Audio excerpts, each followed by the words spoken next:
काल आम्ही सकाळी उठून मायलेकांनी लवकर आवरून घेतलं कारण आम्हाला बाजारला जायचं होतं. आजीने दिलेला खाऊ खाल्ला.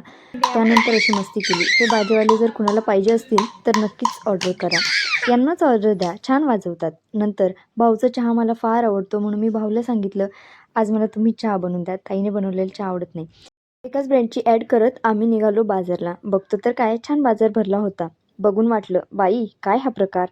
त्यानंतर धूर येतोय म्हणून आजीला घाईघाई सांगायला गेलो तर इथे छान शेंगादाणे होते. या बाबांना बघून तर दादाची आठवण झाली. नंतर ताईने बार्गिंग करून करून शेवटी हे ॲपल 100 रुपये किलोने घेतले. तुमच्याकडे कसे भेटतात. स्वामिकला फार बोर झालं म्हणून त्याने आईच्या खांद्यावरती छान मान टाकून दिली आणि इकडे तिकडे बघत चालला होता. मग त्याला खुश करण्यासाठी आम्ही त्याला हे घेऊन दिलं. नंतर स्वामी खुश झाला. मग या कॅन्टीला खेळत खेळत तो संपूर्ण बाजार आमच्यासोबत फिरला. नंतर तर आवाज आला कुठून येतोय म्हणून बघू लागला. हा आवाज ऐकून त्याला फार बरं वाटलं.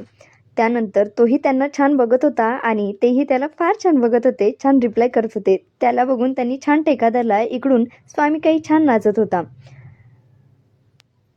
मग नंतर गुरुवारच्या पूजेचं साहित्य घेऊन आम्ही घरी निघालो. मग घरी आल्यानंतर स्वामीने पहिली पिशवी काढून टोमॅटो खायला सुरुवात केली. 2 दातांनी छान खुरतडलं. आजीसोबत मेथीची भाजी नेसली. गुरुवारच्या पूजेची ताईने छान तयारी केली. पूजा करून घेतली. स्वामीकने जाऊन दर्शन घेतलं.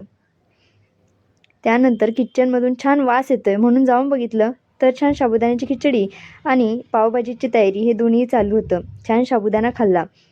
त्यानंतर ताईंना बाय केला. ताईला स्टॉलवरती जायचं होतं. आम्ही तसे घरीच थांबलो. तू सांगून गेली होती दादाने त्रास दिला तर त्याला फटके दे. दादाने त्रास नाही दिला तरीही हा त्याला खेळू देत नव्हता.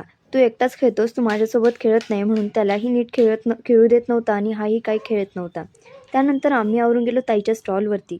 तिथे जाऊन स्वामीकने आतूसोबत फार मस्ती केली.